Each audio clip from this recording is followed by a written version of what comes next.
Ang pangka-governor-elect Nanay Pineda na maraguling papildareng barangay officials king kayang pamagpatupad kareng programa king Kapitolyo. Ay ning report ng Patricia Mamang. Maragul kanuy maging papel dareng opisyalis ning barangay king pamang gobyerno ng Governor-elect Nanay Lilia Pineda. Iti pepasyag ng Pineda kaya rin ning oath-taking ceremony inyang June 12 king Branzigiao Convention Center. Yun ang sinasabi kong pagbabago ko. Kailangan obligado yung mga barangay officials, lalo na ma-extend sila. No? Palagi ko ma-extend yan.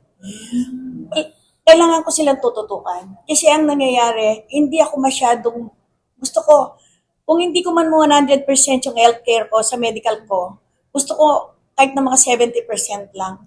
Hindi ko magagawa lahat yun kung hindi ako tutulungan ng barangay officials. Kasi kailangan ko ng data sa kanila eh. Tapos sabi ko, house to house nyo, sino may sakit, sino kailangan ng tulong, sino mga ganyan. Pagtatrabahuin ko sila, hindi ako pa pwedeng hindi sila magtrabaho. Tsaka yung sangguniang kabataan, magkakaroon tayo ng programa sa kanila. Ano bang para sa kanila? Ano ba talaga yung mga sa mga matatanda? Ano para sa mga kabataan, di ba? Dapat iwalay mo yun eh. Hindi sila nakikiyano dun sa mga matatanda. Iwalay ang youth talaga, ang sangguniang kabataan.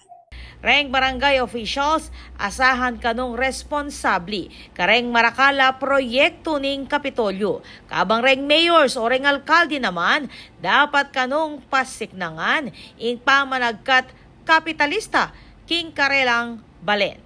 Kailangan bigyan mo sila lahat ng trabaho. Hindi pa pwede yung...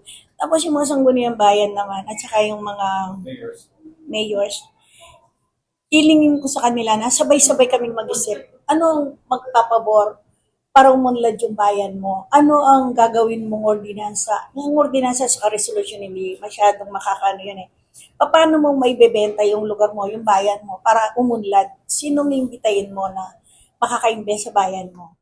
Ako po, Patricia Mamangon para King News Force, Pampanga. Balitang tutuking balen, susuyo.